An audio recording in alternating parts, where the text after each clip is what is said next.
ठीक, आइए।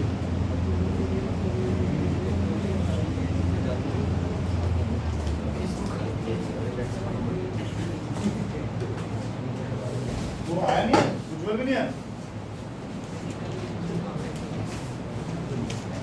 NS/NP किसके बराबर था? क्या नाम था?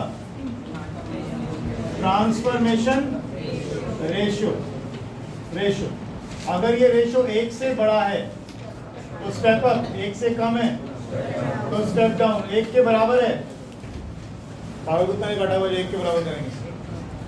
जब स्टेप अप भी नहीं करना, स्टेप डाउन भी नहीं करना, फिर ट्रांसफॉर्मर में मजे क्यों ले रहे? 1 तो होगा ही नहीं। अरे या तो वोल्टेज बढ़ाओगे या वोल्टेज घटाओगे, किस लिए लगा रखा करनी? तो ये 1 नहीं होता कभी, या तो 1 से बड़ा हो या 1 से छोटा हो। ठीक है, और क्या पढ़ा था? एक आपने पढ़ा था पावर सेकेंडरी पर और प्राइमरी पर बराबर आई थी। इससे आपने क्या देखा कि इनवर्सली प्रोपोर्शनल आ रही हैं दोनों चीजें। अगर आप वोल्टेज बढ़ाते हो तो करंट कम हो जाता है, वोल्टेज बढ़ाते हो तो करंट कम हो जाता है। यहीं से हमारा आज शुरू हुआ क्वेश्चन। चलिए 2-4 चीज और लिख लो पहले, थ्योरी का फिर न्यूमेरिकल करेंगे। एफिशिएंसी ऑफ ए ट्रांसफार्मर, कोई टीम बना के बैठते सारे। एफिशिएंसी ऑफ ए ट्रांसफार्मर, सारे बोलो एक साथ है। एफिशिएंसी ऑफ ए ट्रांसफार्मर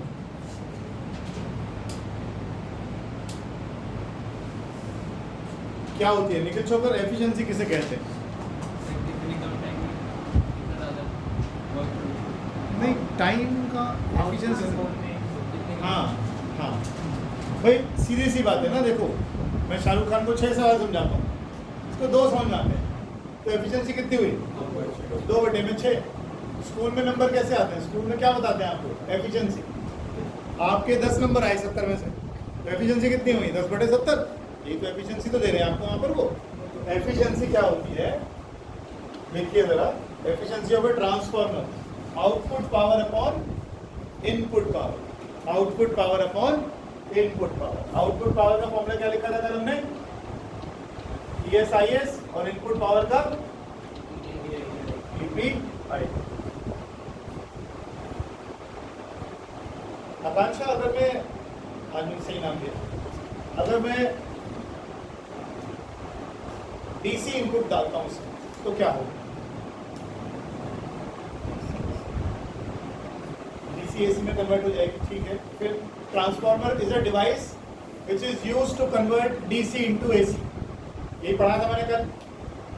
नहीं, हंसने की जरूरत नहीं है, यही तो पढ़ा था हमने। Transformer is a device which converts DC into AC। ऐसा कुछ पढ़ा था क्या? आधे कह रहे हैं अच्छा होगा। बेशक वो पढ़ के आ जाए। ये तो पढ़ा ही नहीं हमने। रेक्टिफायर होता है वो जो AC को DC में कन्वर्ट करा। जंगलियों कल मोबाइल फोन के चार्जर के बारे में बता भी रहा था मैं परसों। कभी कभी वीडियो भी देख लिया करो, लाइव भी कर लिया करो। चलिए चलो, हाँ बेटा बता। सब्सक्राइब नहीं करोगे तो घंटी कैसे बजेगी? क्या बात है? अच्छा हाँ, परसों थे तो सही क्लास में। बताइए। ऐसा नहीं है, मेरे चाहने वाले हैं जो 2-4 देखते भी। बताओ DC दोगे तो क्या होगा?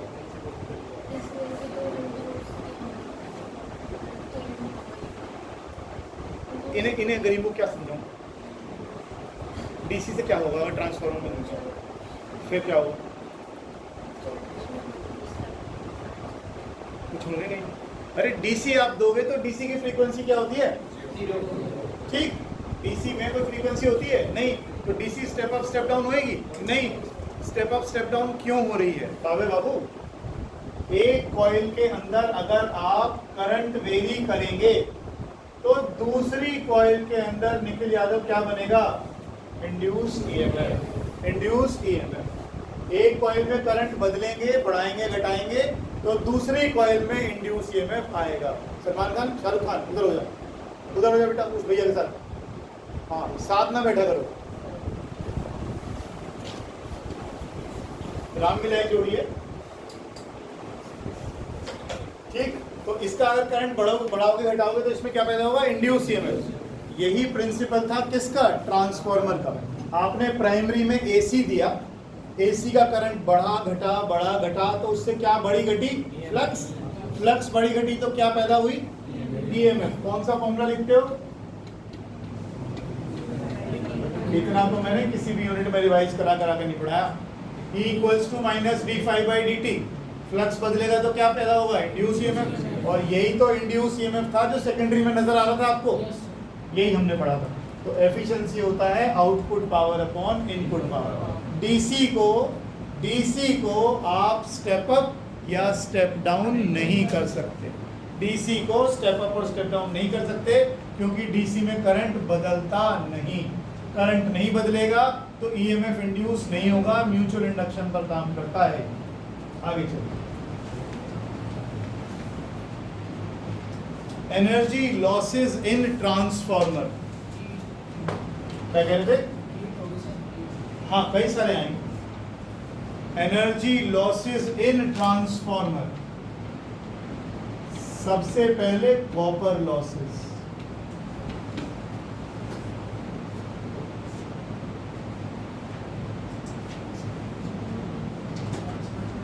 I square R losses in copper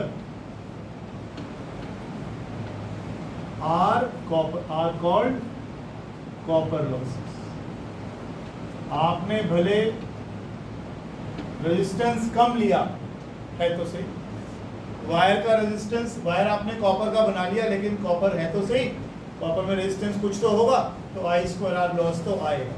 I square are loss का मतलब क्या होता है अनुष्का, है हाँ हीट कह लो चलो, कि जब भी आप वायर में करंट पास करोगे तो उसमें हीट तो पैदा होएगी ही होएगी। आगे चलते हैं, नेक्स्ट लिखिएगा आयरन लॉसेस। अगर आपको कल एक फिगर आपने बनाई थी, उसमें आपने अगर ध्यान से देखा हो, अब दोबारा बनानी बड़ी मुश्किल है, ऐसे बनाई थी ना, कोर बनाई थी यहाँ पर, और यहाँ आपने देखो ये ऐसे करके बनाए थे, याद है? ये हमने क्या करा था, हमने स्लॉटिंग करी थी, स्लॉटिंग करके हमने बनाया था। तो आयरन लॉसेस कौन, स्लॉटिंग क्यों करी थी, एडी करंट्स को कम करने के लिए, एडी करंट्स को कम करने के लिए आयरन लॉसेस को हम एडी करंट लॉसेस ही बोलते हैं। अब इसमें फिर भी कहीं कहीं एडी करंट्स बनेंगे, मैं उन्हें कम कर सकता हूँ, जीरो नहीं कर सकता। लिखिए please, eddy current losses in iron core, eddy current losses in iron core,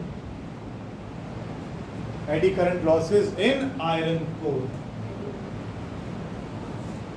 and to reduce them we laminate the core, and to reduce them we laminate the core, we laminate the core।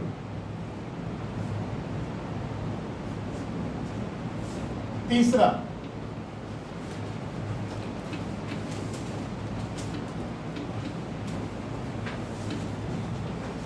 hysteresis loss।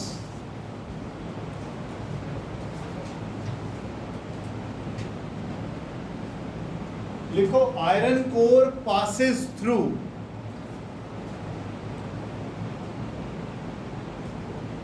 एक बार फिर से hysteresis curve याद दिला दूं मैं आपको, थोड़ा सा ऐसे करके। आपने क्या किया था, एक स्पेसिमेन लिया, एक स्पेसिमेन लिया आपने, और उस स्पेसिमेन को क्या किया आपने, उसके ऊपर मैग्नेटाइजिंग फोर्स लगाई। क्या लगाई, मैग्नेटाइजिंग फोर्स। मैग्नेटाइजिंग फोर्स ने क्या किया, क्या क्या टुकड़ा लिया आपने, आपने कोई लोहे का टुकड़ा ले, समझ, आपने कोई लोहे का टुकड़ा ले लिया, क्या ये मैग्नेट की तरह काम कर रहा है, नहीं। अभी फिलहाल इसके जो मॉलिक्यूलर मैग्नेट्स हैं वो ऐसे ऐसे पड़े हुए हैं सारे के सारे। आपने क्या किया, इस पर मैग्नेटाइजिंग फोर्स लगाई।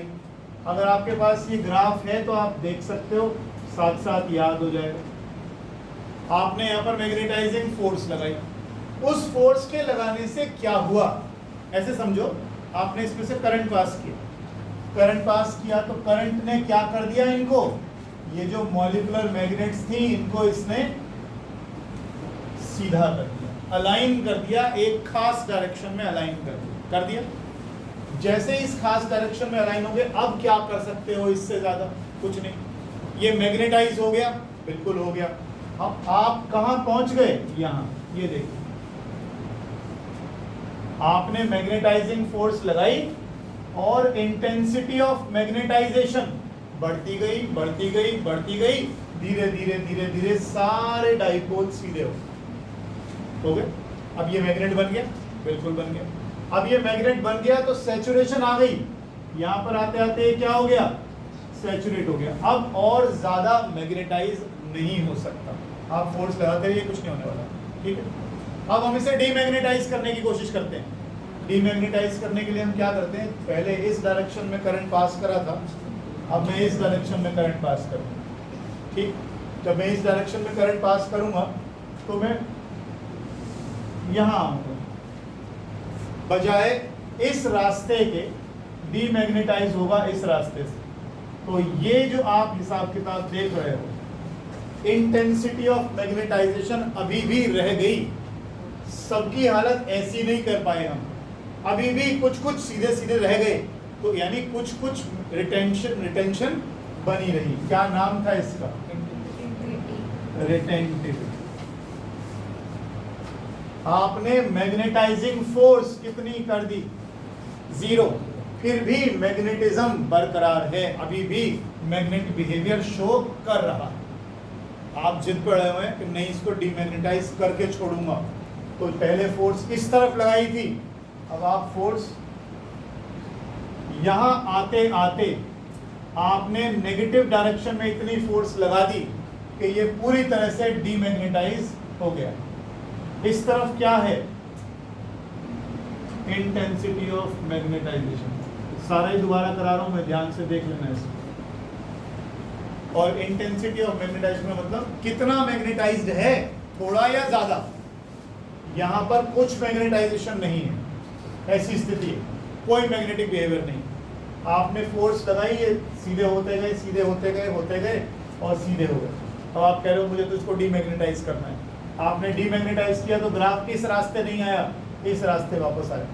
इस ग्राफ में क्या कर रहे हो आप? देखो जरा,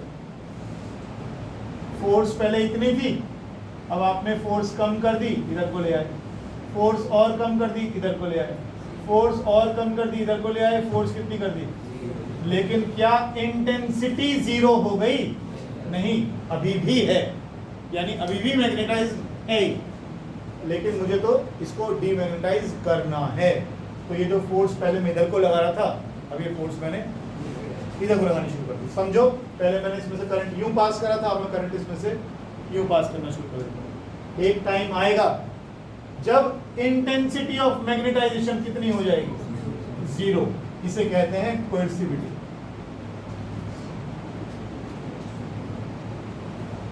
ठीक है जी। उसके बाद फिर वही, अब आप अगर इस प्रोसेस को चालू रखोगे फोर्स को बढ़ाने का दूसरी डायरेक्शन में, तो ये सारे डाइपोल किधर को हो जाएंगे? अब इधर को, और ये फिर मैग्नेटाइज हो जाएगा, फिर ये हम कर चुके, आज मैंने दोबारा करा दिया। ठीक है, आगे चलते हैं। करंट एक डायरेक्शन में फ्लो कराता हूं तो मैग्नेटाइज हो जाता है, दूसरी डायरेक्शन में कर लेता हूं तो डीमैग्नेटाइज हो गया, फिर मैग्नेटाइज हो जाता है। यही तो हुआ, अगर मोटी भाषा में कहूं तो यही हुआ ना। करंट एक डायरेक्शन में फ्लो करवा दिया आपने, फोर्स लगा दिया आपने, तो एक तरफ मैग्नेटाइज हो गया, ऐसा हो गया। आपने दूसरी तरफ करंट फ्लो करा दिया, दूसरी तरफ मैग्नेटाइज हो गया। तो पहले मैग्नेटाइज होता है, फिर डीमैग्नेटाइज होता है, फिर मैग्नेटाइज होता है, फिर दोबारा से फोर्स लगाऊंगा, फिर डीमैग्नेटाइज होगा, फिर मैग्नेटाइज हो जाएगा। तो ये बार बार क्या हो रहा है? मैग्नेटाइज हो रहा है और डीमैग्नेटाइज। अब इस चीज को सोचो, मैंने इस सैंपल में से क्या पास कर दी? एसी। एक बार फोर्स लगी इधर को, एक बार फोर्स लगी इधर, एक बार इधर को मैग्नेटाइज करेगा, एक बार इधर को करेगा, एक बार इधर को करेगा, एक बार इधर को करेगा। क्या ये मॉलिक्यूलर मैग्नेट्स वाइब्रेट नहीं करते रहेंगे, हिलते ही नहीं रहेंगे? पहले यूं हो जाएंगे, फिर ये यूं हो जाएंगे, फिर ये यूं हो जाएंगे, फिर यही नहीं हो रहा इसके अंदर?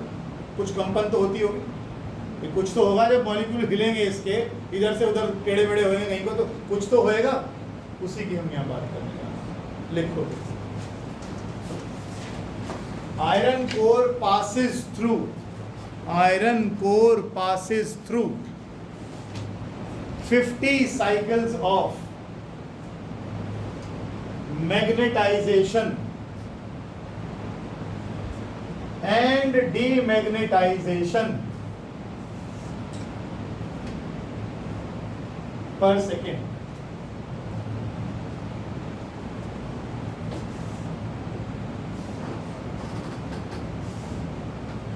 Which cause a hysteresis loss. अगर हिस्टेरेसिस वाला पार्ट आपके पास है तो एक बार उसे कृपया खोलिए, और वहां कुछ लिखा था कि इसका area under the graph, area with in the graph क्या देता है? Energy dissipated per unit volume, energy dissipated per unit volume. आप देखिए जरा, ये जो हिस्टेरेसिस कर्व आप बना रहे हो, जब आप, ये हमने बनाया था स्टील के लिए और ये हमने बनाया था सॉफ्ट आयरन के लिए। इसके अंदर का जो ये एरिया है ये energy dissipated per unit volume देता है। अगर मैं स्टील का मैग्नेट यूज करूंगा तो उसका एक नुकसान तो यही दिख रहा है कि इसके अंदर का एरिया बहुत बड़ा है, तो ये ज़्यादा एनर्जी डिसिपेट करेगा पर यूनिट वॉल्यूम, और ये सॉफ्ट आयरन क्या करेगा? कम डिसिपेट करेगा पर यूनिट वॉल्यूम। एक तो ये फायदा हुआ सॉफ्ट आयरन को लगाने का। दूसरा, सॉफ्ट आयरन की क्या ज़्यादा थी? परमिएबिलिटी। आपने कल ये जो बनाया था, यहाँ आपने प्राइमरी टर्न्स लगाई थी, इधर सेकेंडरी लगाई थी, तो प्राइमरी वाली फ्लक्स यहाँ भी तो पहुंचनी चाहिए, तो आपने कोर किसकी बनाई थी? सॉफ्ट आयरन की, ताकि फ्लक्स पूरी की पूरी शेयर हो जाए। आपने लिखा भी था flux linked with each turn of primary is equal to flux linked with each turn of secondary. आप ये इसलिए लिख रहे थे क्योंकि आप जानते हैं मैंने सॉफ्ट आयरन लिया है, सॉफ्ट आयरन में ये जो फ्लक्स है ये पूरी तरह से शेयर होगी between primary and secondary, ideal conditions. समझ रहे हो बात को? तो हिस्टेरेसिस, हाँ क्या लिखा आपने अब तक? कॉजिंग है हिस्टेरेसिस लॉस। आगे लिखो, these losses are reduced by taking, इसी में मेरे बच्चे, इसी में these losses are reduced by taking core of soft iron, core of soft iron।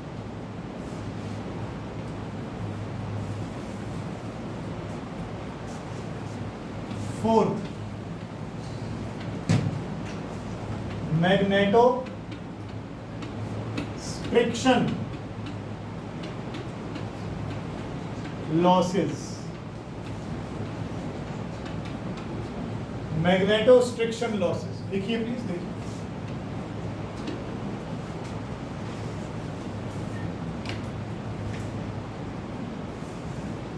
अभी हिस्टेरेसिस में क्या देखा हमने?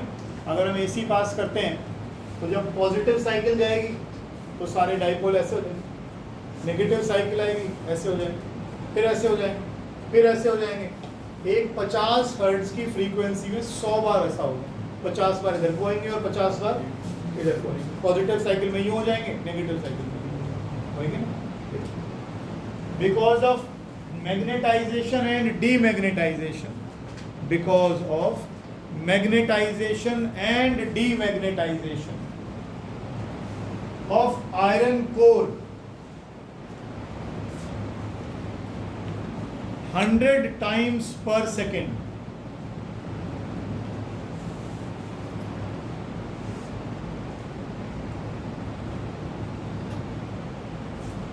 the iron core size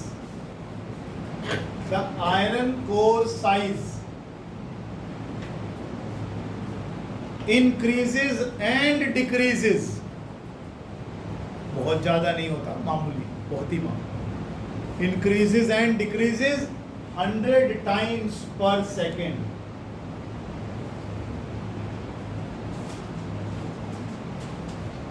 क्या मतलब? 100 टाइम्स पर सेकेंड। ये जो कोर है ना, ये कोर मामूली सी बाहर को आती है, मामूली सी मैग्नेटाइज हुई, थोड़ा सा साइज बढ़ गया, डीमैग्नेटाइज हुई, थोड़ा सा साइज कम हो गया। अगर ये चीज़ 1 सेकंड में 100 बार होगी तो ये कंपन नहीं होगी, वाइब्रेशन नहीं हो गई। ये चीज़ बढ़ रही है, घट रही है, बढ़ रही है, घट रही है, बढ़ रही है, घट रही है, और 100 बार हो रही है 1 सेकंड में। तो बहुत तेज कांप रहा है, बहुत तेज कांपेगा तो क्या होगा? बहुत तेज कांपेगा तो क्या होगा? आवाज़ आएगी। लॉसी तो है मेहमान, कौन से मोहम्मद रफ़ी गाने सुन रहे हैं उसमें आवाज़ आएगी ऐसे करके, या फिर कांपने की आवाज़ आएगी बहुत तेज़, किसी चीज़ की वाइब्रेशन की आवाज़ आएगी बहुत तेज़। साउंड एनर्जी है, हमने क्या करना है उसका? बेकार है, लॉस है। लिखो तो, that is iron core oscillates with a frequency of 100 hertz. Iron core oscillates with a frequency of 100 hertz.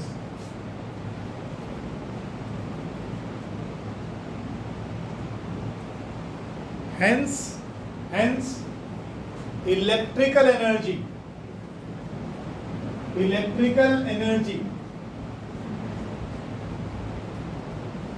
is wasted in the form of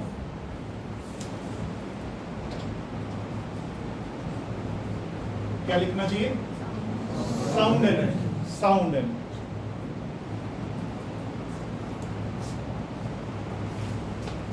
और भी होते हैं, मैं ज़्यादा आगे जा नहीं रहा हूँ, उसमें इतनी ज़रूरत है नहीं। कुछ फ्लक्स लीकेज होती है, कई बार पुअर डिज़ाइन बन जाता है तो यहाँ से फ्लक्स लीक आउट हो जाती है, तो जितनी फ्लक्स यहाँ होती है उतनी वहाँ पहुँचती नहीं है। तो ये कुछ पुअर डिज़ाइन, उसको इतनी इंपॉर्टेंट नहीं है। आगे लिखो,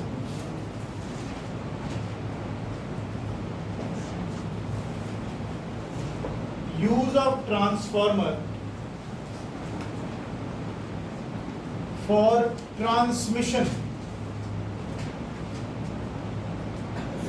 transmission of electric power over long distance. Use of transformer for transmission of electrical power over large distance या long distance, जो भी लिखा है। ये परसों भी हम बात कर रहे थे। आज हम इसके क्वेश्चन करेंगे सीधा। अब मैं इसको लिखवा भी नहीं रहा, लेकिन कॉन्सेप्ट यही है। पावर किसके बराबर है? V किसके इनवर्स आ गया कांस्टेंट पावर के केस में?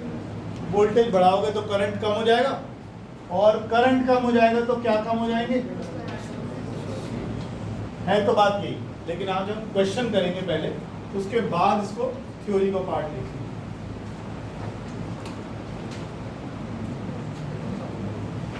एनसीईआरटी का क्वेश्चन है जो मैं करवा रहा हूँ आपको। एक शुरू करते हैं, ध्यान से देखिएगा, इंटरेस्टिंग क्वेश्चन है। यहाँ पर एक स्मॉल टाउन है और इसकी 800 मेगावाट की डिमांड है। ठीक है, एनसीईआरटी में है तो क्वेश्चन आप देख लीजिएगा वहां से। 7.25 क्वेश्चन नंबर 1। अच्छा, और यहाँ पर आपको चाहिए 220 वोल्ट। यहाँ पर एक जनरेटिंग स्टेशन है जहां से 2 तारों से 15-15 किलोमीटर की 2 तारों से इलेक्ट्रिसिटी को या करंट को उधर भेजा जा रहा है। ठीक है, ये क्या है? जनरेशन प्लांट आ गया। अब यहाँ पर जो इलेक्ट्रिकल पावर जनरेट होती है वो 440 वोल्ट पर जनरेट होती है। ठीक है, द रेजिस्टेंस ऑफ द, ये इसका रेजिस्टेंस दिया हुआ है वायर का 0.5 ओम पर किलोमीटर। इंटरेस्टिंग है, बोरिंग नहीं है, मैं फिर कह रहा हूं, थोड़ी देर के लिए फोकस करो, समझ में आ जाएंगे। और आपने क्या किया, टाउन में एक आपने ट्रांसफॉर्मर लगाया है यहाँ पर। इसका रेटिंग क्या है? इसका रेटिंग है 4000 से 220। कौन सा ट्रांसफॉर्मर हुआ? स्टेप डाउन हुआ। यहाँ पर अगर 4000 वोल्ट आएगी तो ये उसको घटाकर 220 कर देगा और टाउन में दे देगा। अब ये कहता है पहले तो ये निकालिए कि estimate the line power loss, estimate the line power loss निकालिए।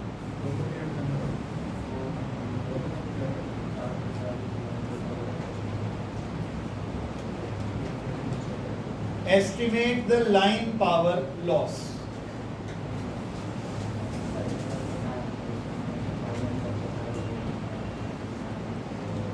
क्या हुआ?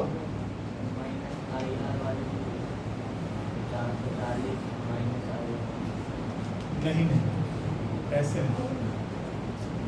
सबसे पहले तो एक काम कर ले, इस 30 किलोमीटर की वायर का जो रेजिस्टेंस है वो निकाल ले। रेजिस्टेंस कितना आ गया? 15 और 15 30 किलोमीटर हो गया। 1 किलोमीटर का रेजिस्टेंस कितना है? आधा, तो यानी 15 ओम का रेजिस्टेंस आ गया तुम्हारी लाइन का रेजिस्टेंस है। ये बात समझ में आ रही है? टोटल 30 किलोमीटर की लाइन हो गई ना, और 1 किलोमीटर का कितना रेजिस्टेंस है? आधा ओम, तो टोटल हमारे पास 15 ओम का रेजिस्टेंस आ गया। वो कह रहा है calculate the power loss, power loss, line power loss in the form of heat, मतलब आपको I²R निकालने के लिए बोल रहा है। निकाल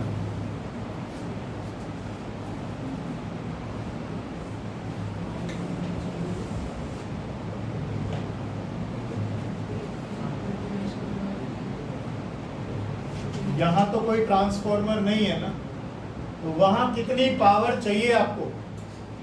800 मेगावाट, और कितनी वोल्ट पहुंच रही है? 4000। पावर का फॉर्मूला V/I होता है, तो वहां से IRMS निकालिए पहले। नहीं समझना है, दोबारा देख।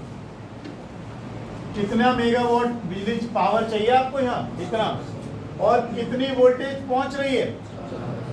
तो आप अगर power is equal to VI का फॉर्मूला लगाते हैं, तो यहां से आपको ये RMS की वैल्यू मिलेगी। क्यों निकाल रहा हूं? क्योंकि मुझे क्या निकालना है? I²R loss. तो I चाहिए, तो IRMS का वैल्यू कितना आ गया?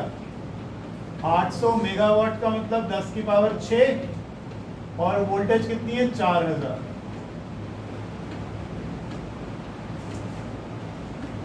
कितना आ गया? 5 दूनी 10 into 10 की पावर 5।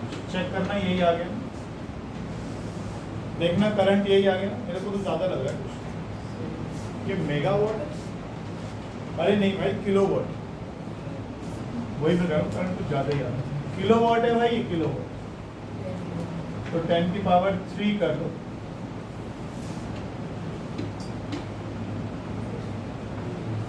कितना आ गया?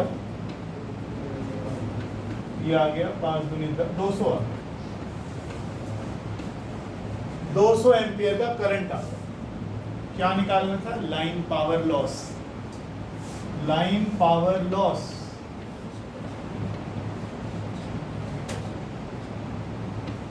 I²R।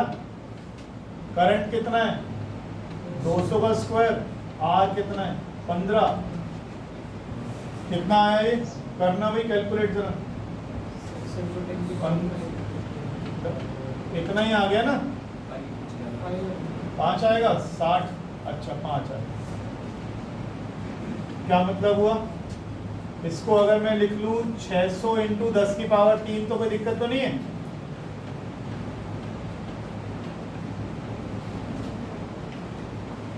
खतरनाक। 800 किलोवाट डिमांड है, 600 किलोवाट की पावर ट्रांसमिशन नहीं खत्म हो गई। इसका मतलब सब स्टेशन को कितनी पावर बनानी पड़ेगी? 1400 वाट, 1400 वाट। ध्यान से देखो, आपने क्या निकाला? I²R loss. ये कौन सा लॉस है? कि जब वायर में करंट फ्लो करेगा तो वायर गर्म होएगा, गर्म होएगा तो हीट निकलेगी, हीट निकलेगी तो एनर्जी डिसिपेट हो गई। यही तो कह रहे हैं हम। कितनी एनर्जी डिसिपेट हुई? I²R।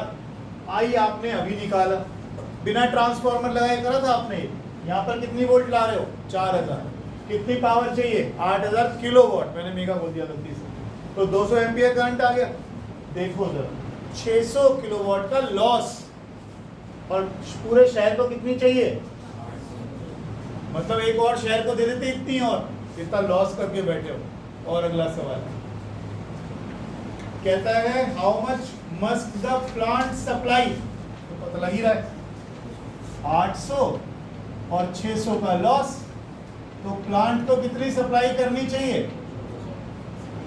किलोवाट है ना, प्लांट मस्ट सप्लाई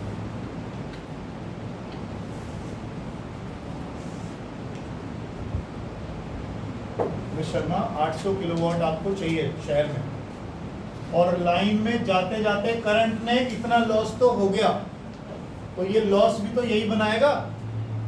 अगर वहां 800 भेजनी है तो 1400 बनाएगा, 600 का नुकसान झेलेगा और 800 यहाँ पहुंचेगी, कभी तो पहुंचेगी, तो इसको तो बहुत सारा बनाना पड़ेगा, 1400 किलोवाट बनाना पड़ेगा। आगे चलिए, कह रहा है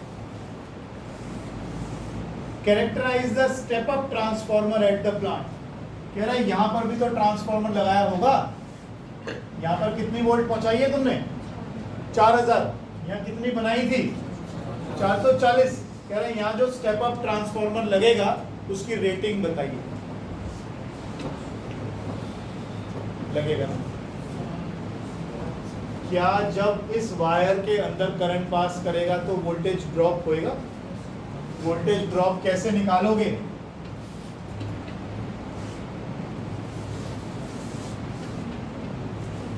कितना करंट फ्लो कर रहा है, कितना रेजिस्टेंस है, कितना वोल्टेज ड्रॉप हो गई, आपको कितना वोल्ट चाहिए यहां, और 3000 ड्रॉप हो गई, तो यहां पर जो ट्रांसफॉर्मर लगना चाहिए वो लगना चाहिए 440 से 7000 वोल्ट वाला। अब मैं दोबारा बताऊंगा, सारा क्वेश्चन दोबारा कहिए, मैं चेहरे उतर गया, लिख लो एक बार, फिर उसमें मैं डिजाइनिंग कर दूंगा।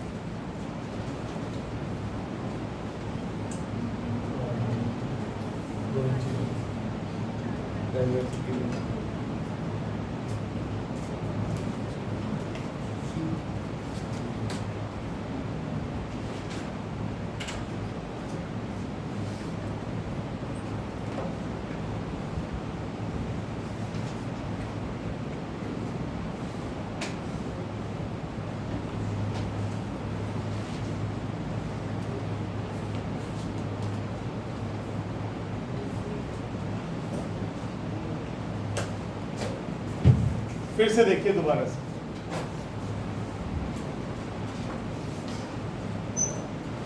जब भी आप किसी रेजिस्टेंस में से करंट पास करते हो तो आप कहते हो ना करंट क्यों फ्लो कर रहा है, करंट फ्लो कर रहा है बिकॉज ऑफ पोटेंशियल डिफरेंस। यहाँ पोटेंशियल ज्यादा है, यहाँ पोटेंशियल कम हो गया, तो करंट यहाँ से यहाँ चला गया, ऐसे तो कहते हो।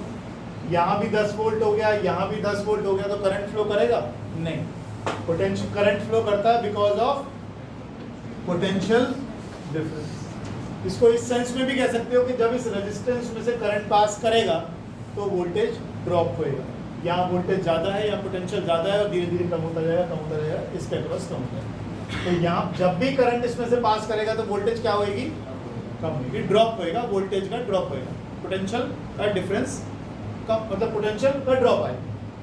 यहाँ पर भी तो हम यही काम कर रहे हैं, जब इस वायर में से करंट पास करोगे तो पोटेंशियल का ड्रॉप आएगा। वायर का रेजिस्टेंस है ना, आप वायर देखिए क्यों, वायर में रेजिस्टेंस है कि नहीं है, कितना रेजिस्टेंस है, तो अगर इसमें से भी करंट पास करेगा तो वोल्टेज गिरनी चाहिए।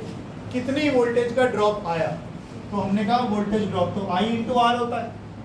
करंट आपने पहले से निकाल लिया 200, रेजिस्टेंस कितना है 15, तो कितना वोल्टेज कम हो जाएगी 3000, यानी यहाँ से कम होते होते होते होते 4000 पहुंचानी है आपको, और यहाँ रास्ते में कितनी ड्रॉप 3000। तो यहाँ आप क्या करो, एक ऐसा ट्रांसफॉर्मर लगाओ, आपने इलेक्ट्रिसिटी कितने वोल्ट पर बनाई है 440, इसको स्टेप अप करके 7000 पे ले लो, ताकि वो 3000 का ड्रॉप होने के बाद भी यहाँ 4000 वाली पहुंच जाएगा, क्योंकि यहाँ ट्रांसफॉर्मर कौन सा वाला है जो 4000 को 220 में बनाएगा, स्टेप डाउन है, तो 4000 को 220 में कर देगा ये, तो यहाँ स्टेप डाउन लगा दिया, यहाँ स्टेप अप लगा दिया। लेकिन इसमें बहुत पंगे हो रहे हैं, क्योंकि सबसे बड़ा झोल तो यही आ रहा है 600 किलोवाट। आपने ऐसा नहीं है कि वोल्टेज बढ़ाई नहीं है, बढ़ाई है आपने वोल्टेज 440 से कितनी कर दी 7000, उसके बावजूद 600 किलोवाट का लॉस है। लॉस का परसेंटेज निकालूं,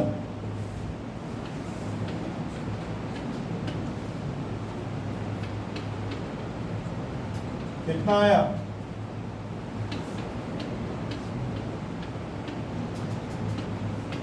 70% से ऊपर 75%, इतना तगड़ा लॉस।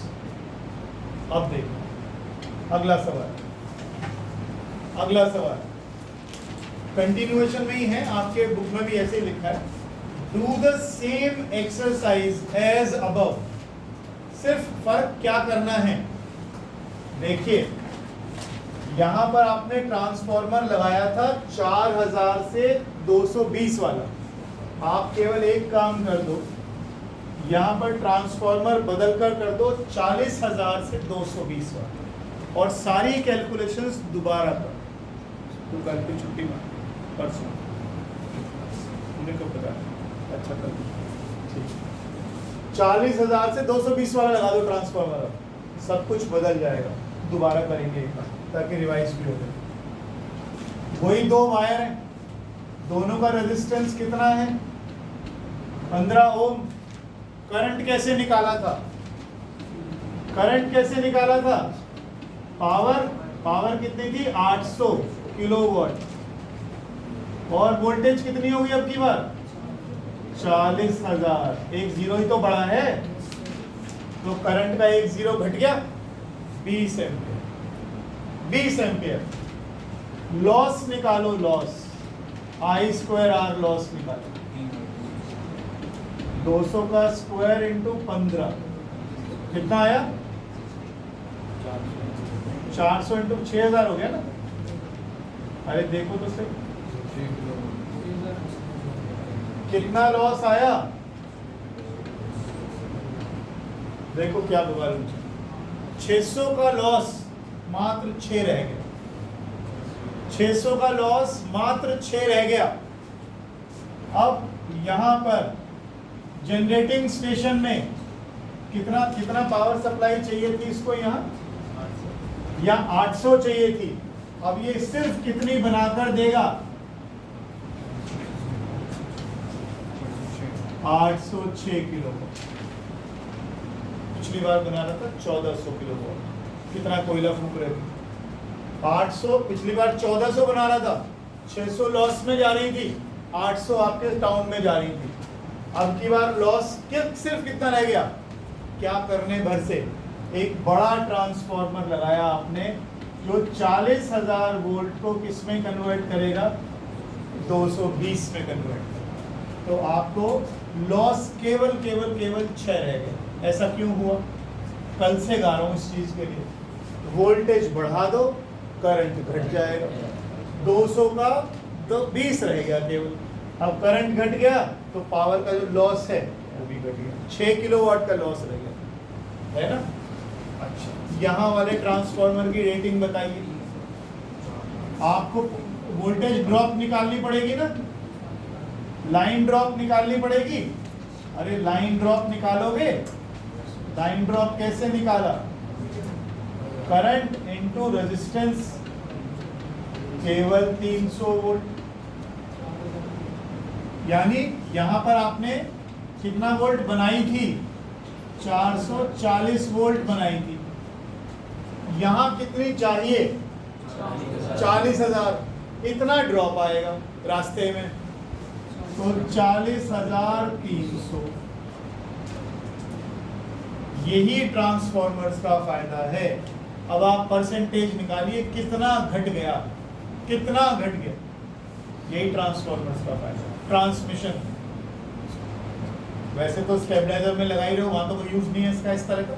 ये ट्रांसमिशन, जब आप बिजली को एक जगह से दूसरी जगह इलेक्ट्रिसिटी को ले जाते हैं तो लॉसेस कितना कंसिडरेबल तरीके से घटते हैं, परसेंटेज निकालिए, ना के बराबर परसेंटेज। ये समझ में आ गया।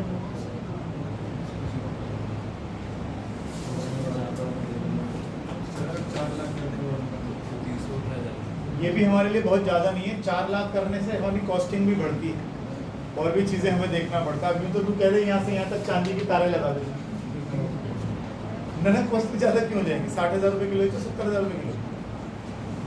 यही होता है, यहाँ पर तारें लगाई जाती हैं, कॉपर की भी नहीं लगाती। कॉपर की लगाने के दो कारण हैं। कॉपर का जो डेंसिटी है ना वो एल्यूमिनियम से बहुत ज़्यादा है।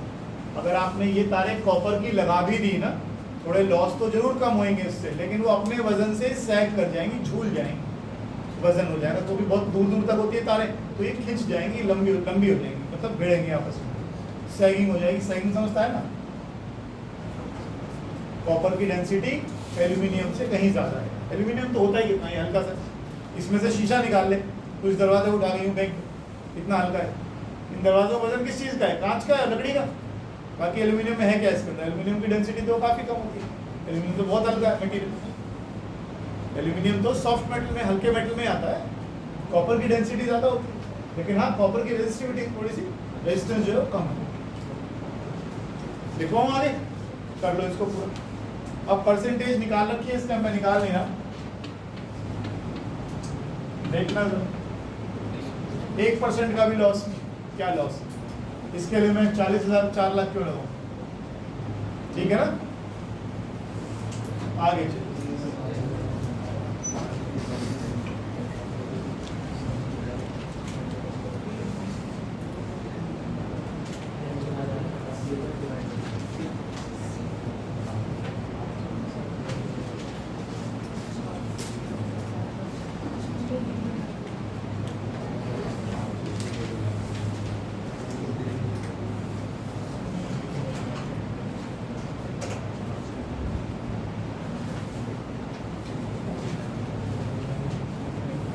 आगे एक आर्टिकल है उसमें, बुक में, merits and demerits of AC, वो बुक से पढ़ लेना, उसमें कुछ है नहीं। एसी के फायदे क्या हैं, डीसी के फायदे क्या हैं, नुकसान क्या है, ठीक है।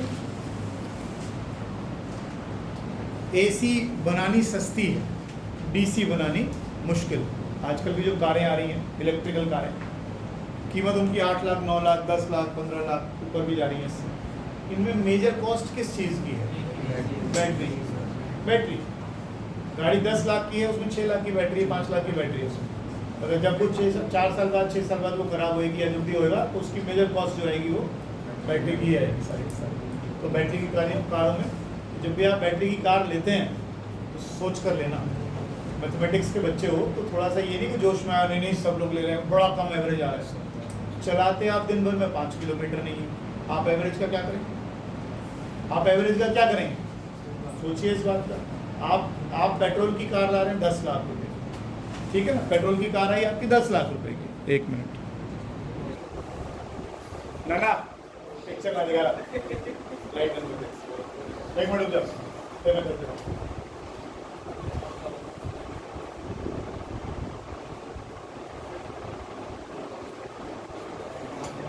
मुझे सिर्फ एक चीज़ दिखानी है, ज़्यादा टाइम लगेगा बस। पॉज कैसे होगा? ये हमने उस टाइम पहले भी बात करी थी। फ्लक्स जो होता है, फ्लक्स का फॉर्मूला बताइए। फ्लक्स का फॉर्मूला क्या होता है? NBA। N माने नंबर ऑफ टर्न्स, B मतलब मैग्नेटिक फील्ड, एरिया, A मतलब एरिया। इनमें से कुछ भी बदल दो तो फ्लक्स बदलेगी। अब नंबर ऑफ टर्न्स को तो छोड़ दो, इसकी तो बात ही मत करो। कांस्टेंट एक बार बन गया तो बन गया। बचा क्या? B मतलब मैग्नेटिक फील्ड। अगर आप मैग्नेटिक फील्ड वेरी करते हो तो फ्लक्स बदलेगी। ये आपने किस में पढ़ा था? फैराडे के एक्सपेरिमेंट। आपने क्या लिया था? कॉइल, और कॉइल के पास मैग्नेट को लेकर आए थे, तो मैग्नेट की फील्ड इसके साथ जुड़ी थी।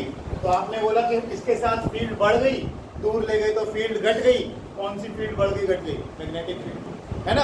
तो आपने B करा, ये आ गया एरिया। और अगर मैं फ्लक्स का फॉर्मूला पूरा लिख दूं तो B डॉट, क्या फॉर्मूला बनता था? BA। एरिया चेंज कहाँ किया था? एक तो बता दो कोई बच्चा। नहीं, दोबारा बोले थोड़ा तेज। देखिए आपने क्या किया था, सुनिए प्लीज सुनिए, इधर। मोशनल ईएमएफ किया था आपने, ये मैग्नेटिक फील्ड आ गई। सारी चीजें देखो, बार बार रिवाइज करके इसीलिए करवा रहा हूँ कि याद रहें, कोर्स थोड़ी खत्म करना है सिर्फ मुझे। क्या किया था आपने इसमें, ये स्लाइडिंग वायर था, ये मेटल का फ्रेम था, आप इसको बाहर ले जा रहे थे, अंदर की तरफ ले जा रहे थे। तो जब आप इसको इधर ले जाते हैं तो ये एरिया बढ़ जाता है, जिसके अंदर से फील्ड लाइंस निकलनी है। आप इसको स्लाइड करके इधर ले आइए तो एरिया कम हो जाएगा जिसमें से फील्ड लाइंस निकलनी है। तो एरिया को कम या ज़्यादा करोगे तो इसमें क्या पैदा होगा, इंड्यूस ईएमएफ। फ्लक्स बदलना है ना आपको, फ्लक्स चेंज करने के तरीके क्या हैं, बी बदलिए, ए बदलिए, थीटा बदलिए, बी बदलिए, ए बदलिए, थीटा बदलिए। बी कहाँ बदला, फैराडे के एक्सपेरिमेंट। एरिया कहाँ बदला, मोशनल ईएमएफ में। और अब हम थीटा बदलने जा रहे हैं, थीटा बदलेंगे, थीटा किस किस के बीच में है, बी में और एरिया वेक्टर, इनमें एंगल है। अब की बार हम इस थीटा को बदलेंगे, थीटा को बदलेंगे तो कॉस थीटा बदलेगा, कॉस थीटा बदलेगा तो क्या बदलेगा, फ्लक्स बदलेगा तो क्या आएगा, और यही इसका प्रिंसिपल, यही इसका प्रिंसिपल है एसी। ठीक है, आप अगर इसको घूमता हुआ आप देखेंगे तो आप समझिए इसके ऊपर हमने एरिया वेक्टर ऐसे खड़ा करा हुआ है कॉइल के ऊपर। मैग्नेटिक फील्ड नॉर्थ से साउथ की तरफ ऐसे है, मैग्नेटिक फील्ड तो ऐसे, मैग्नेटिक फील्ड ऐसे है, और हम अपनी कॉइल को, मैग्नेटिक फील्ड तो मान गए ना ऐसे, तो हम क्या कर रहे हैं इस कॉइल के साथ। अब देखो जरा, ये क्या है, ये पेन क्या है, एरिया वेक्टर, ये पेन क्या है, ये क्या है, कॉइल, ये कॉइल आ गई जो इतना रख किया है, और फील्ड किधर को है, इधर। अभी फिलहाल फील्ड में और एरिया वेक्टर में कितना एंगल है, 0। अब बढ़ गया, बढ़ गया, कितना हो गया 90, अब कितना हो गया 270, 360। तो एंगल हमने चेंज कर दिया, किस किस के बीच में, बी और ए के बीच में। अगर ए और बी के बीच का एंगल बदला तो क्या बदली, फ्लक्स, फ्लक्स बदली तो क्या पैदा हुआ, inducing, E equals to d∅dt। समझ में आई बात, एक बार चला देता हूँ, उसका खत्म करेंगे, आज उसको देखा नहीं है, कर चुके हैं पहले। ये क्या नाम था इनका, स्लिप रिंग्स। ये क्या थे, कार्बन ब्रश, बहुत बढ़िया। और ये आपका कॉइल आ गया, ऊपर मैग्नेट आ गया। जब ये कॉइल ऐसे घूमेगी, जब ये कॉइल ऐसे घूमेगी, घर पे देख लेना, मैं वीडियो भेज दूंगा, आज मुझे करा देंगे, ये 2 बार पहले भी कर चुके हैं।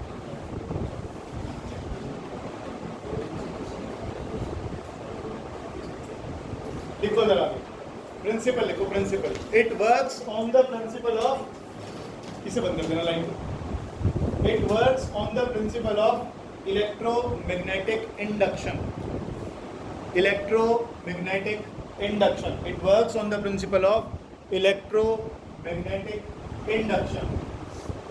That is, whenever flux linked with a coil changes, that is, whenever flux linked with a coil changes, EMF is induced in it. EMF is induced in it.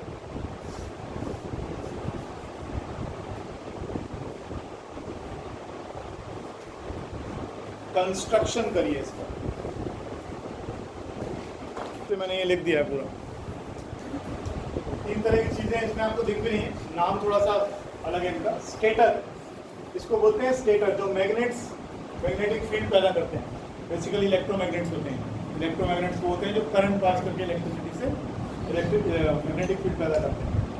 एक होता है रोटर, ये बीच वाला रोटर हो गया जो घूमेगा इसके बीच में यहाँ, और कम्यूटेटर में ये और ये दोनों चीज़ें आ जाती। ठीक है ना, मैं इनको अलग अलग करके लिखवा रहा हूँ ये, लेकिन किसी किसी बुक में इस नाम से भी है, इसलिए मैंने आपको बता दिया। लेकिन मैं चाहूँ तो बाद में लिख लेना, स्टेटर, रोटर, कम्यूटेटर। ठीक है, लिखो तो नंबर 1, सबसे पहले लिखो आर्मेचर ABCD। ये मत लिखना जो मैं लिखवा रहा हूँ, वो जो लिखे हुए वो मत लिखना, अब जो लिखवा रहा हूँ वो जो बोल रहा हूँ वो लिखो। आर्मेचर ABCD है, कोई बात। Armature ABCD, it consists of a rectangular coil. It consists of a rectangular coil. It consists of a rectangular coil, which which in turn consists of a large number of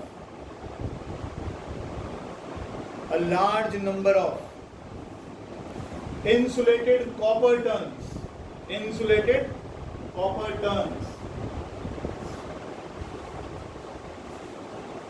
Full stop. Next देखिएगा field magnets.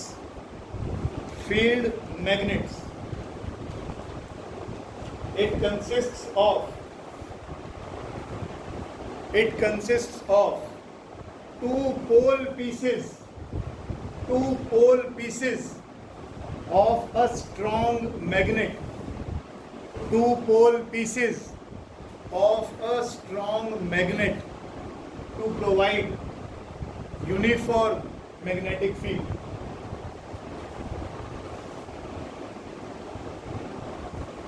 तीसरा लिखो slip rings R1 and R2. Slip rings R1 and R2. देखो these are metal rings.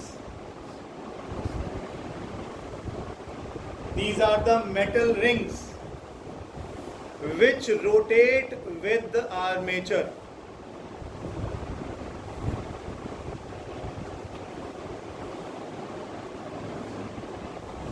और fourth graphite brushes. Carbon brushes आप कह रहे हैं. Graphite brushes B1 and B2. इनके ना यहाँ पीछे एक स्प्रिंग होता है. इनके दोनों के पीछे यहाँ स्प्रिंग होता है और वो स्प्रिंग इसको ऐसे दबा के रखता है.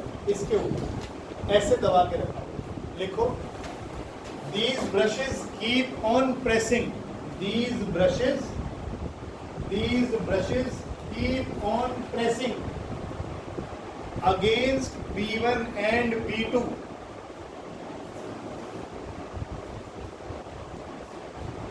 नहीं सॉरी क्या लिखा है. Keep pressing against R1 and R2. Pressing against R1 and R2. सोच भी दिया था कुछ नहीं करता हूँ. R1 and R2. आगे लिखो इनका काम क्या है. करंट को और क्या करंट को निकाल रहे हैं इसमें से. अगर अब यहाँ वायर जोड़ दूंगा इन्होंने तो घूमना है तो ये तार भी लिपट के टूट जाएगा इसमें. इसलिए इन्होंने क्या करा एक कंडक्टिंग सब्सटेंस लगा दिया है. जब यहाँ करंट आएगा तो इसके थ्रू इधर निकल आएगा. ये जुड़ा भी रहेगा और जुड़ा नहीं भी रहेगा. समझ रहे हो ना. इसके साथ साथ ऐसे चिपका रहेगा. आगे लिखो they are used to draw current from the brushes, from the slip rings.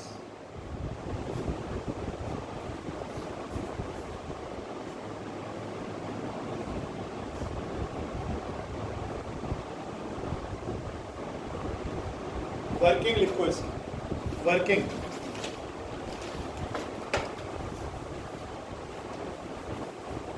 ये लोड है. पिछले डायग्राम वर्किंग लिखो इसको. Late the armature rotate anti clockwise.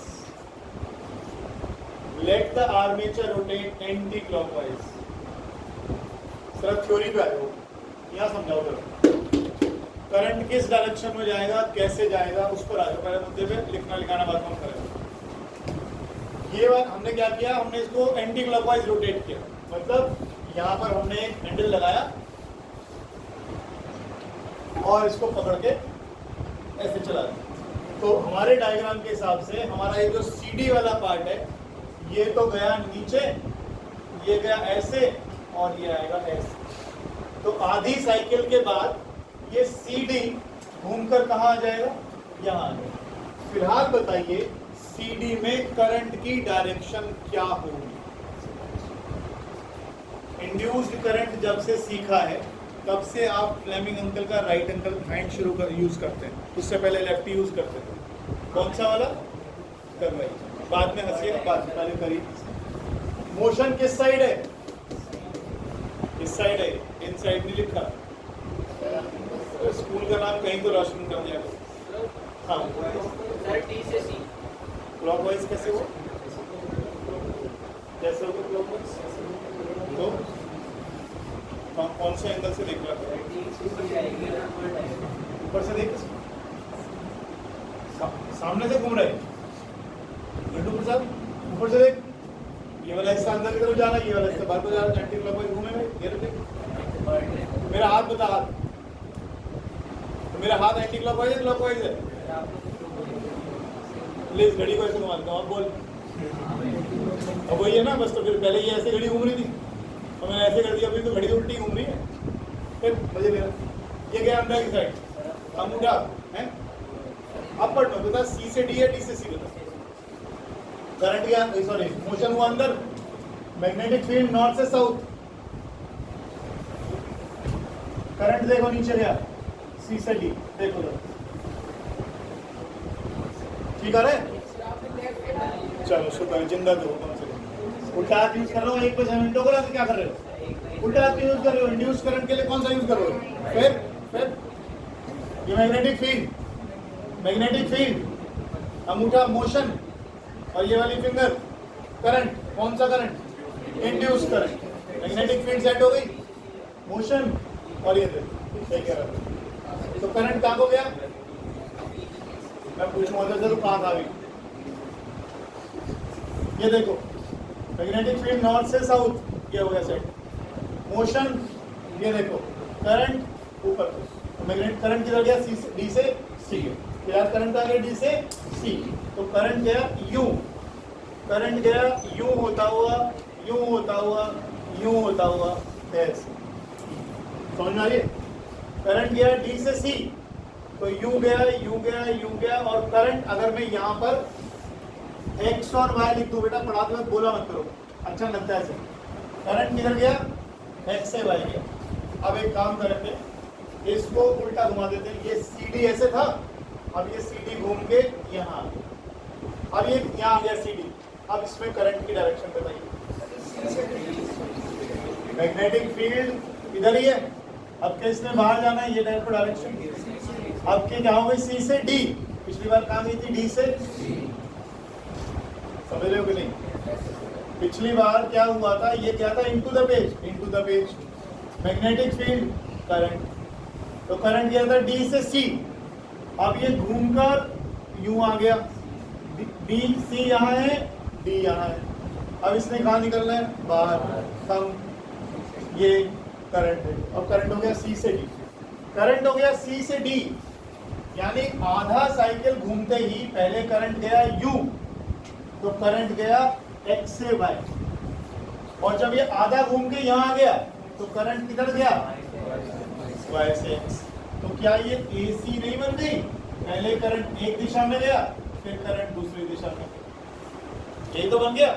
एक बार डीसी में करंट एक तरफ गया, एक बार डीसी में करंट एक तरफ गया, हो गया कि नहीं? और जब ये आधा साइकिल घूमकर फिर यहाँ आ जाएगा, फिर उसी डायरेक्शन में जाएगी करंट, फिर पॉजिटिव। पहले बढ़ रहा कुछ? पहले बढ़ रहा कुछ नहीं? लिखो, let the armature rotate anti-clockwise. When we apply Fleming's right-hand rule,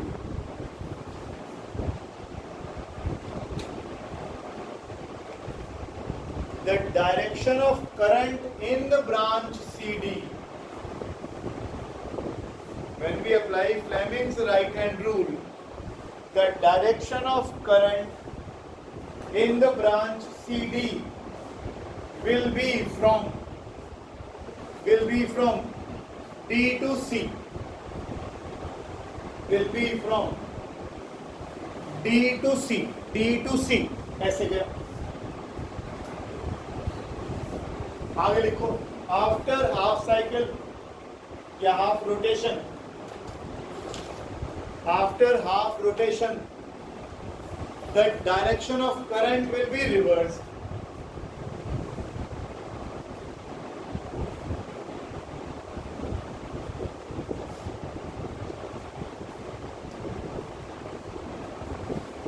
Therefore after every half cycle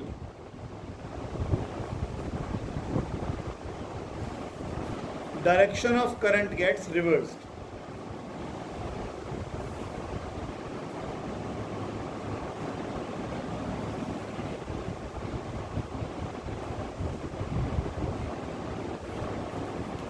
अब लिखो इसका थ्योरी वाला पार्ट।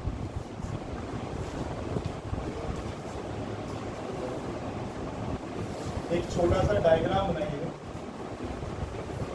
यार, बातचीत बाद में कर लिया तो बनाई लो पहले।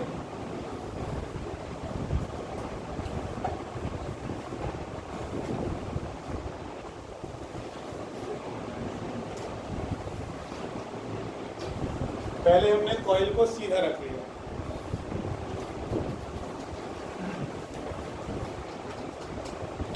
इस पर एरिया वेक्टर किधर को आएगा, इधर को आएगा।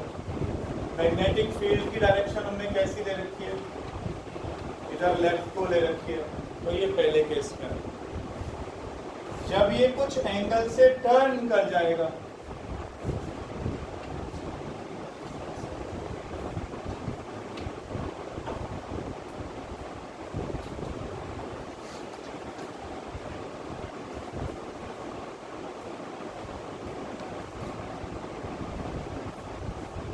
अब की बार एरिया वेक्टर जो है वो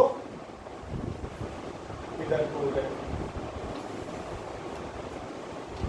समझ में आ रही, नहीं आ रही? अच्छा,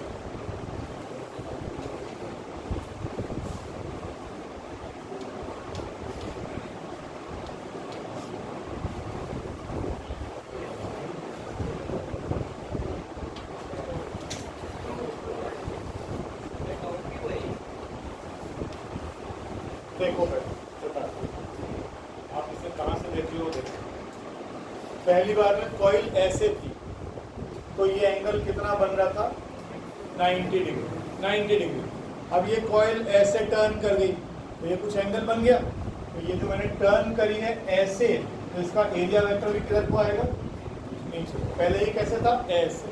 अब ये टर्न कर दिया कैसे, ऐसे, तो ये नीचे को आएगा। ठीक है, तो नीले के साथ नीला बना देता हूँ, पीले के साथ येलो बना देता हूँ।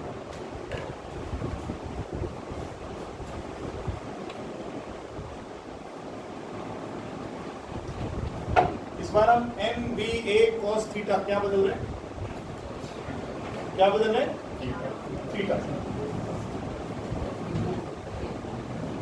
थीटा बनाइए। कॉइल की ओरिएंटेशन समझने की जरूरत नहीं है, इतनी टेंशन मत लो। ये रही कॉइल, ठीक है, ये रही कॉइल। ये हमने एक सिलेंड्रिकल आयरन कोर है, उस पे ऐसे तार लपेटा हुआ है, ठीक है। तो अब तार की शेप कैसी होगी, यूं जाएगा, यूं जाएगा, यूं जाएगा। तो तार की शेप तो वैसी होगी। मान लीजिए मैं इस बॉटल के ऊपर एक कॉइल लपेटता हूँ, तो तार यूं जाएगा यहाँ से सीधा, यहाँ से सीधा जाएगा। तो ये जब कॉइल दिखाई देगी, ये तो देखो रेक्टेंगुलर ही दिखाई देगी ना। ये भले कोर तेरी सिलेंड्रिकल है, जो हमने दिखाने की कोशिश भी करी गंदी सी ड्राइंग में, लेकिन अदरवाइज क्या है, यहाँ से सीधा जाएगा तार, यहाँ से सीधा उतरेगा, फिर सीधा आएगा, फिर सीधा जाएगा। तो जो कॉइल है तेरी वो तो कैसी है, रेक्टेंगुलर। तो इसीलिए जो हम बार बार ये इसको दिखाने की कोशिश कर रहे हैं, ये रेक्टेंगुलर ही है, ये रेक्टेंगुलर ही है। तो इस रेक्टेंगुलर के ऊपर मैंने फिलहाल एरिया वेक्टर किधर ले लिया, ठीक है। मेरे को ऐसे दिख रही थी ना, कैसे घूम रही थी कॉइल तेरी, ऐसे ही तो घूमेगी। ऐसे घुमा दे, ऐसे घुमा ले, उससे क्या फर्क पड़ रहा है। ये लो, ये तेरा एरिया वेक्टर ऐसे है फिलहाल। उसके बाद आधी साइकिल के बाद ये एरिया वेक्टर कहाँ आएगा, यहाँ है। फिर आधी साइकिल के बाद एरिया वेक्टर कहाँ आएगा, फिर यहाँ पर। ये आधी साइकिल है, उसको ऊपर से देखेगा तो तेरे को ऐसा दिखाई देगा। कॉइल ऊपर सामने से ऐसा दिख रहा है ना, तो तो ऊपर से देखेगा तो तेरे को क्या दिखाई देगा, ऐसे दिखाई देगा। तो ये कॉइल ऐसे ऐसे घूमेगी। मैग्नेटिक फील्ड एक जगह फिक्स कर दे, ये रही मैग्नेटिक फील्ड। फिलहाल मैग्नेटिक फील्ड के साथ एंगल कितना है, 90। अब एंगल कितना हो गया, 0। और ऐसे घूमूंगा तो 180, ऐसे घूम के पूरी एक साइकिल। ऐसे मैग्नेटिक फील्ड फिक्स है और ये घूमे। देखो, late the armature rotate with angular velocity omega. Let the armature rotate with angular velocity omega। हाँ, बस ये लास्ट पार्ट है, आपका ये चैप्टर खत्म आ जाए। let the armature rotate with an angular velocity omega about an axis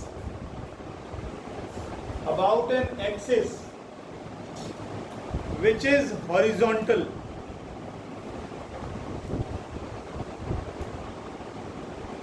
and perpendicular to magnetic field.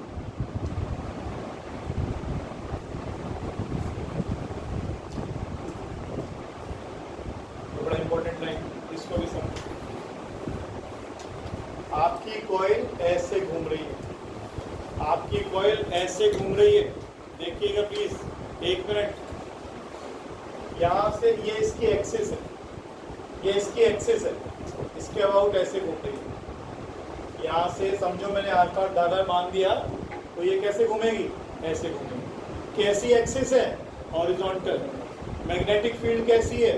इसके 90 degree पर। पढ़ के देखो लास्ट लाइन क्या लिखा है, पढ़ के देखो एक बार लास्ट लाइन क्या लिखा है। ये लिखवाइए, let the armature rotate with angular velocity omega about an axis which is horizontal and perpendicular to magnetic field B vector. लिख लिया आगे, समझ आ गई ना? ऐसे नहीं रोटेट कर रहा हूं, ऐसे नहीं रोटेट कर रहा हूं। ये एक्सिस कैसी हो गई? वर्टिकल नहीं, ऐसे रोटेट हो रही है, ऐसे रोटेट हो रही है। एक्सिस किधर है? यू, एक्सिस यू है। वर्टिकल होती तो यू रोटेट होती, यू नहीं हो रही है, ऐसे रोटेट हो रही है। हमारी जो कॉइल हमने अभी उसमें देखी एनिमेशन में, वो भी ऐसी चल रही थी। याद करके देखो, वो कॉइल कैसे घूम रही थी? ऐसी घूम रही थी ना, वही। देखो, let the armature rotate with angular velocity omega about an axis which is horizontal and perpendicular to magnetic field B. Next line, flux linked with armature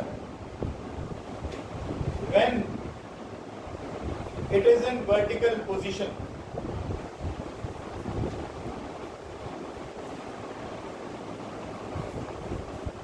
equals to, आप लोग बताएंगे, flux linked with the armature when it is in vertical. हाँ बिल्कुल ठीक करा हुआ है हाथ, ऐसे है हाथ। आर्मेचर कैसा है? वर्टिकल। ये कैसा हो गया? हॉरिजॉन्टल। ये कैसा है? वर्टिकल। कहता है इसके साथ कितनी फ्लक्स जुड़ी हुई है, देखो जल्दी। ये क्या है? मैग्नेटिक फील्ड इस तरफ, एरिया वेक्टर किस तरफ है? इस तरफ। एंगल बताइए, cos 0 1। समझ रहे हो बात को? When it is in horizontal position, अब बताइए, cos 90 0। ये कितना है? cos 0 1। समझ में आ रही बात? धन्यवाद। लिखिए, क्या लिखूं उसमें आगे? n b a cos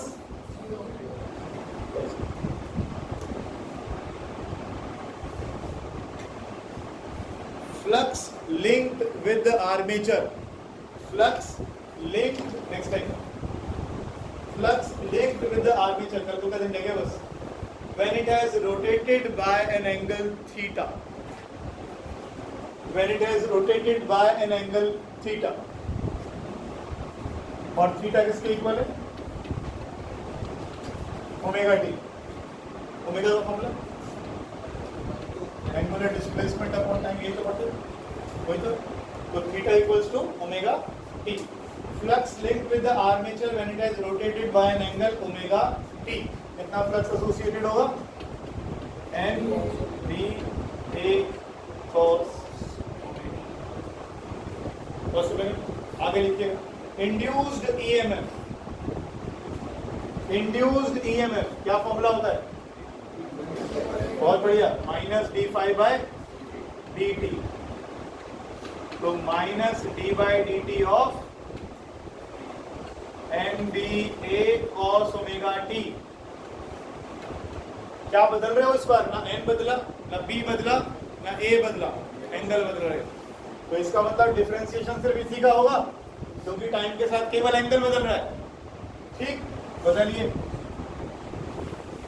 N B ए को तो बाहर निकालिए, कॉस का डिफरेंशिएशन माइनस साइन तो minus sine omega t into omega, तो ये हो गया N A B omega sine omega t, n A B omega sine omega t. ये किसका फॉर्मूला बन गया? इंड्यूस्ड ईएमएफ, इंड्यूस्ड ईएमएफ का फॉर्मूला बन गया N A B omega sine omega t. मामूली सा पार्ट रहेगा, टाइम हो गया क्या? देखो क्या टाइम हो गया है? अभी 7 जब 3 मिनट है, लिखो आगे। EMF will be maximum, EMF will be maximum when अरे बता दो। तो EMF का फॉर्मूला बना N A B omega sine omega T. जब ओमेगा टी कितना होगा तो मैक्सिमम आ गया N A B omega, maximum EMF आ गया एन ए बी ओमेगा। देखना जरा इक्वेशन ये नहीं बन गई, E equals to E naught sine omega t. किसकी इक्वेशन थी ये? एसी की। एसी बन रहा तो एसी की इक्वेशन ही बनी। कल बस थोड़ा सा ग्राफ वाला पार्ट रह गया कि कौन कौन से एंगल पे मैक्सिमम होगा, कौन से मिनिमम होगा, एसी कैसे बनेगा। बस 15 मिनट में करना पड़ेगा। परसों इलेक्ट्रोमैग्नेटिक इंडक्शन शुरू कर देंगे। आप लोगों की 8 तारीख से और 14 तारीख तक क्लासेस ऑफ रहेंगी, ठीक है? 8 से 14 मेरी और संदीप सर की।